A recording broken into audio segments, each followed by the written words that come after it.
বন্ধুরা, আসসালামু আলাইকুম। সবাই কেমন আছেন? আলহামদুলিল্লাহ, আমি ভালো আছি। আপনারাও সবাই ভালো থাকবেন। অলস মস্তিষ্ক শয়তানের দোসর। যদি কোনো ব্যক্তি দুনিয়ায় অলস হয়েছে, তার কিন্তু দুঃখ কষ্টের কোনো পারাপার থাকে না বা শেষ থাকে না। তো অলস ব্যক্তিগুলো যে কোনো কাজ দেখলে তারা ভয় পায়। তারা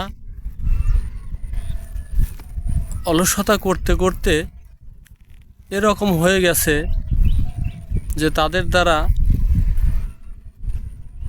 বাজার করে বাজারের ব্যাগ বাড়িতে নিয়ে এসে খাবে সে সাহসটাও থাকে না। এজন্য বলা হয় অলস মস্তিষ্ক শয়তানের দোসর। অলস ব্যক্তিদের মাথায় শুধু শয়তানি ঘুরপাক করে। তারা কখন কিভাবে কাকে ঠগাবে, কিভাবে সে নিজে জিতবে, শুধু এই চিন্তা ভাবনাগুলোই তাদের মাথায় কাজ করে। তো তারা কাজকে খুব ভয় পায়।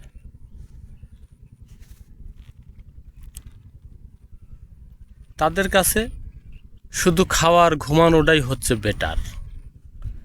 খাওয়ার ঘুমানোর বাইরে যেটাই করতে বলবেন সেটাই তার জুলুম।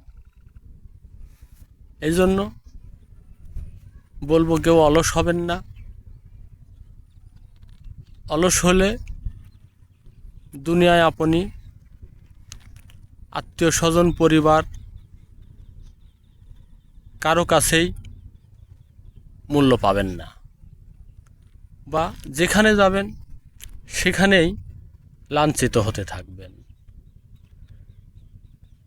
কারণ অলসতা করলে আপনার যত সম্পদই থাকুক, আপনার দুঃখ কষ্ট কখনোই যাবে না।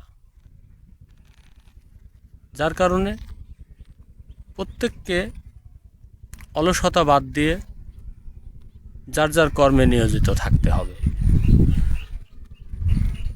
হয়তো আমার কথাটা আপনাদের ভালো নাও লাগতে পারে, কিন্তু এটাই বাস্তব। এই জন্যই আপনাদেরকে বলবো, কর্মজীবনে কেউই অলসতা করবেন না, তাহলে এ লস শুধুই আপনার। আজকের মতো এ পর্যন্ত। সবাই ভালো থাকবেন। আল্লাহ হাফেজ।